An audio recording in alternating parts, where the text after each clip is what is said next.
بسم اللہ الرحمن الرحیم۔ میرا نام ڈاکٹر خواجہ شاہد محمود ہے اور میں ورلڈ سٹی میں پریکٹس کر رہا ہوں پچھلے کوئی 22 سال سے۔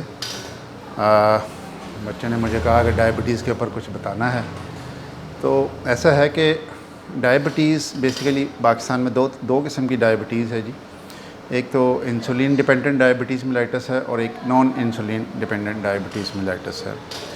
بیسیکلی کازز تو اس کے علاوہ اور بھی ہے، ایک جو نارملی ڈائبٹیز جو ڈیورنگ پریگننسی لوگوں کو ہو جاتی ہے، فیمیلز کو ہو جاتی ہے، لیکن بیسیکلی وہ یہی بعد میں جا کے پھر یہ لوگ پھر ڈائبٹیز میں چلے جاتے ہیں۔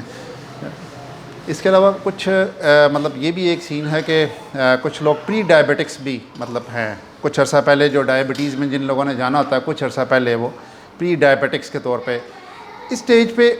نارملی یہ ہوتا ہے کہ ڈائبٹیز کو ڈائگنوز کرنا آلموسٹ ناممکن ہی ہوتا ہے،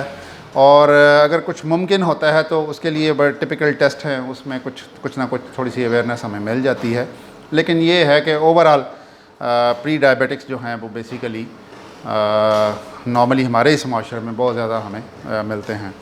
ایک اور چیز بھی بیسیکلی پری ڈائبٹکس کے ساتھ یہ بھی ہوتی ہے کہ ایک جو لوگ ڈائبٹیز میں آتے ہیں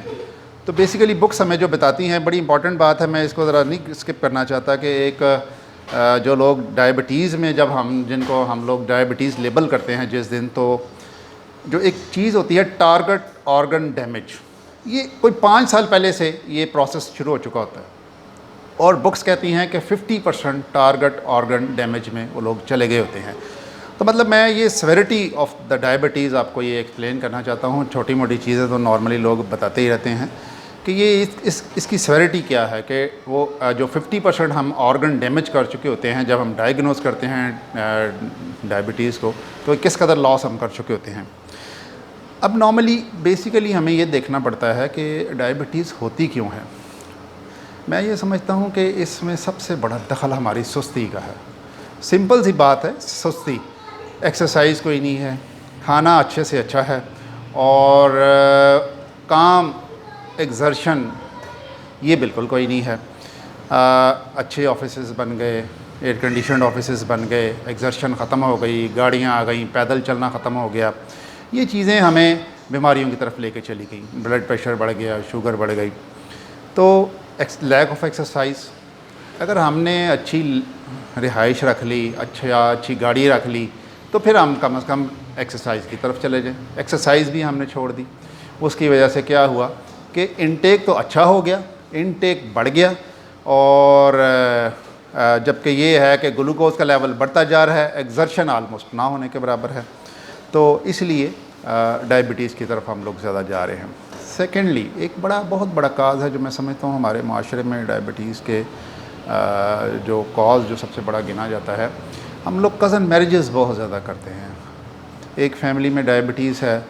اسی فیملی کے کزنز کی آپس میں شادیاں ہو رہی ہیں، ڈائبٹیز کا ریشو جو ہے نا وہ ملٹی پلائی ہو رہا ہے، وہ پلس نہیں ہو رہا، وہ ملٹی پلائی ہو رہا ہے۔ میں سمجھتا ہوں کہ یہ ہمیں گورنمنٹس کے لیول کے اوپر بھی اس چیز کو ایڈریس کرنا چاہیے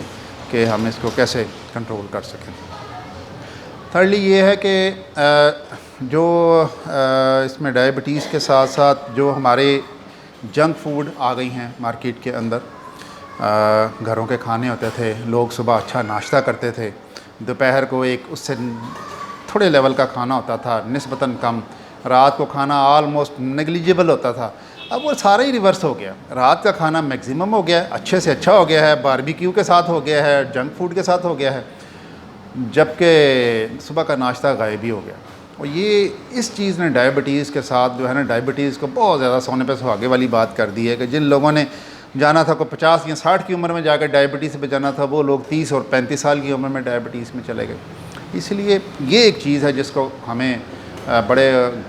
بہت اچھے گھروں کے لیول کے اوپر ایڈریس کرنے کی ضرورت ہے، کہ کھانے کا ہمارا جو ہے نا جو جنک فوڈ ہے اس کے اندر سے نکلنے کی بات کی جائے۔ جی کافی